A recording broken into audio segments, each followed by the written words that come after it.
You've been shelling out more than your neighbors in New York for years. Good morning. It's Prospector Show on Rock 107, and today is National Beer Day. National Beer Day. National Beer Day. Beer, beer, beer. I'm going for a beer. Beer is good. Beer is good. Beer is good. Time to head for the best tasting beer you can find. All we need is a chair and a cooler beer. You know the deal. Let's get a beer. Beer it up. We've got the beer. It's like my Christmas. The website Visual Capitalist recently crunched the numbers on the average price of a 24-pack of beer across the country. You never noticed that beer's like the only thing that people are still going to absolutely judge you based on price, but then they'll drink whatever's in front of them. They're like, oh, yeah, you got a $16 craft 4-pack. Must be nice, hipster royalty. I'll be over here with my 30-pack of Natty Ice and zero regrets. The state with the cheapest case of beer is Illinois, where the average price is $16.43. South Carolina was the second cheapest, followed by New York State. Alaska was the priciest with an average of $32.62 per case of beer. $33 it's just said. Like that's not a beer run, that's a down payment on a hangover. Pure beer goodness. So drink up, and up, and up. Wyoming was the second most expensive, followed by Hawaii, Montana, Tennessee, Vermont, Pennsylvania, Nevada, Oregon, and Washington. Here in Pennsylvania, $28 a case. Why? Because the weather sucks, the roads are terrible, and somehow we still drink Yingling like it's a love language. Yeah, happy National Beer Day, everybody. Celebrate however you want. Fancy 4-pack, cheap case, bottle from your cousin's shed that probably expired in 2016. It really doesn't matter, Kate, because at the end of the day, it's not about the beer. It's about pretending your life isn't on fire for just a couple sips longer. Breaking the news that's already broken. It's time for Prospector's Briefs on Rock 107.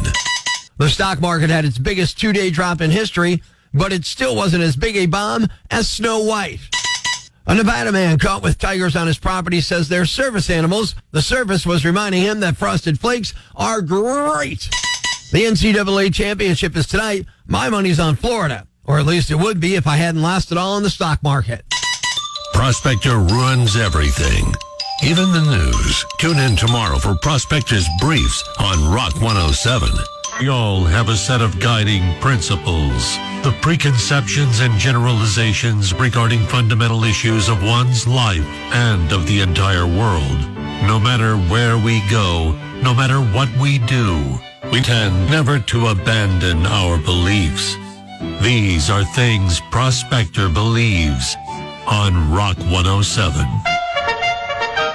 I believe that socks are just misunderstood creatures from the underworld who are quietly planning their escapes through dryers. Time is just a cosmic joke played by a mischievous deity who delights in making us late for appointments.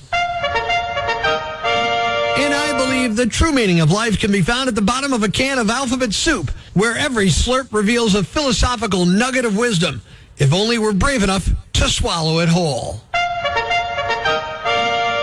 Well, now we know the reason he turned out the way he did. That was Things Prospector Believes on Rock 107. You ask somebody about the dumbest parking ticket they've ever received.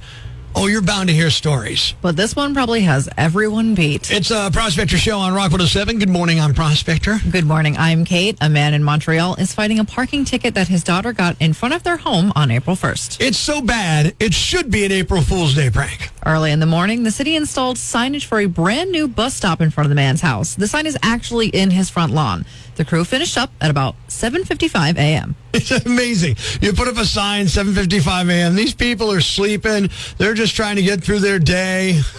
And then just about 10 minutes after the sign was put up, parking enforcement came by and gave his daughter a parking ticket for her car blocking the bus stop. But her car was there overnight before the bus stop even existed. She parked there when it was just a lawn and dreams. Nothing but possibilities. The man says they were given no advance warning about the bus stop coming, so there was no way they could have known that they wouldn't have been able to park there. This is not a ticket. It's a trap. It's just that simple. The city agrees. They say they never updated property owners about their 10,000 bus stops. 10,000? 10,000 bus stops. Are you installing a stop every time somebody sneezes? Gesundheit. Oh, here's a bus stop. But the ticket will not be reversed. They say once a ticket is written, there's nothing they can do. Nothing they can do. What is it, an ancient stone law? Did you chisel this into a tablet? Thou shalt not challenge the parking ticket, for it is sacred and shall not be reversed.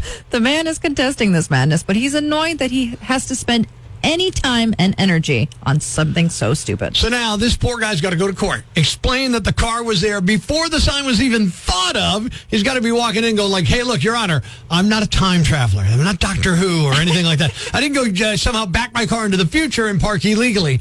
Look, I get upset when I get a ticket for something I actually did. This guy, his daughter got punished for not having psychic vision of the future. Rock 107. After March Madness, it's the majesty of the Masters. This year with the addition of the windmill on the 13th green and the Clown's Mouth water hazard on 17. Making this year the most challenging at the Masters on CBS.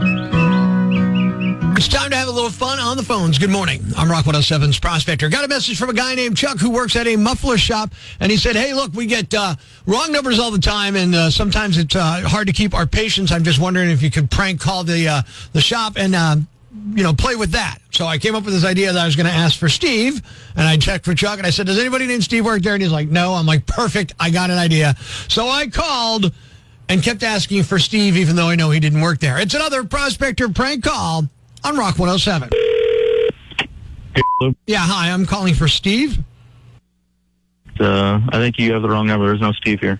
Are you sure?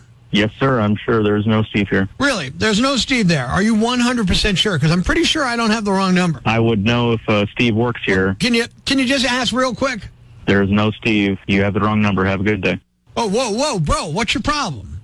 I don't have a problem. What's your problem? I'm just trying to talk to Steve. You won't even help me out. You didn't even ask anybody back there. No, I'm telling you there's no Steve here. Oh, okay. Have a good day. You have the wrong number. Oh, okay. No. Hold on. No. It sounds like you have the problem because I'm trying to get in touch with Steve, and you're not even lifting a finger to help me. No. So now you've made up your mind. Is that telling you.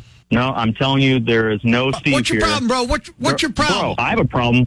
Yeah, what's your problem? There's no Steve that works here. There's no Steve that works what's your here. problem, Thank bro? you. Have a good day. Well, it looks like you do have a problem. It sounds There's like no you got a problem problem in your with life. me. Some I'm issues you telling haven't you, there's no resolved, and you Steve that decided to works make here. me the brunt of those issues. Oh, I have issues? That's what it sounds I like, have issues. Yeah, it doesn't sound to me like you're looking for some trouble. You want trouble? Come down here then. What I'm looking for is Steve. I want to come down there. I'd like to talk to... No, Steve doesn't work here. Well, how do you know? You didn't even ask. Steve How do we doesn't work know? here. I'm telling you he doesn't work here. Oh, really? Really? You What's your come name? down here, I'll tell you my name. How would I know who to ask for? You don't tell me your Tell name. me I got a problem. I won't even know who to ask for when I get down there. You come down here, you ask for Nick. Oh, okay.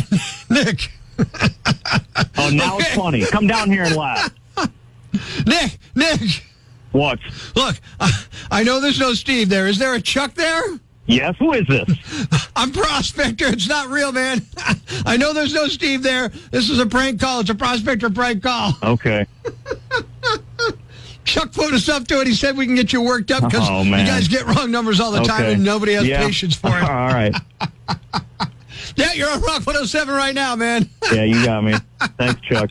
You're not mad, right? You're okay? No, I'll talk to Chuck about this one. Hey, could you do me a favor real quick? What's up? Could you put Steve on the phone? Yeah, let me. Hey, is there a Steve here? Oh, my God. Life's pretty tough right now. There's plenty of bad news, but it's not all bad. It's time for the brighter side of Prospector on Rock 107. A woman in Maryland won $100,000 from a couple of winning Pick 5 tickets, each worth $50,000. She had an interesting inspiration for her numbers. She says she used the last 5 digits of her car's odometer reading, and fittingly, she'll use some of her winnings to pay off the car. Thanks. We needed that. The brighter side of Prospector on Rock 107. Ladies and gentlemen, grab the kids, call your neighbors, and gather around the radio. It's now time to announce the winner of Prospector's Jam Bag of the Day, as decided by you at rock107.com. We uncover the most baffling, ridiculous, pathetic, cockeyed, laughable, preposterous blunders in the world of misdeeds. Nominee number 1. Some people use road trips as an excuse to binge watch movies. This guy decided to make his daily commute his own personal cinema. A 38-year-old man from Canada was charged after he was caught on camera watching a movie on his iPad while driving on a highway in southwestern Ontario. If that wasn't bad enough, he was speeding at about 81 miles an hour, weaving dangerously close to causing a crash while doing it. The Ontario Provincial Police shared images showing the iPad propped up on the dashboard like it was just a normal day for a movie marathon on the highway. Not only did he decide to take his eyes off the road, but he also thought it was a good idea to break the speed limit by about 20 miles an hour. Thankfully, a good Samaritan saw the disaster in the making and contacted police. The message from police was clear: don't ever be this driver. The man was charged, though the specifics of the charges are still unclear. Nominee number 2. You've heard the phrase, the punishment doesn't fit the crime. Well, sometimes the weapon doesn't fit the crime. A 33-year-old man in North Carolina named Jeffrey Bradburn was arrested after he went into a grocery store last Monday afternoon with a machete and stole a cinnamon bun and some incense.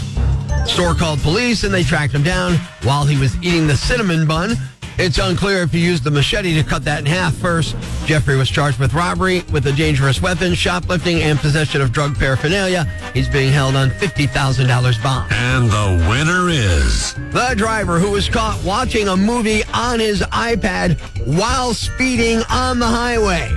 You are the Yam Bag of the Day, and we'll move on to Friday's Yam Bag of the Week competition. Keep it here for all the nominees for Prospector's Yam Bag of the Day, weekday mornings on Rock 107.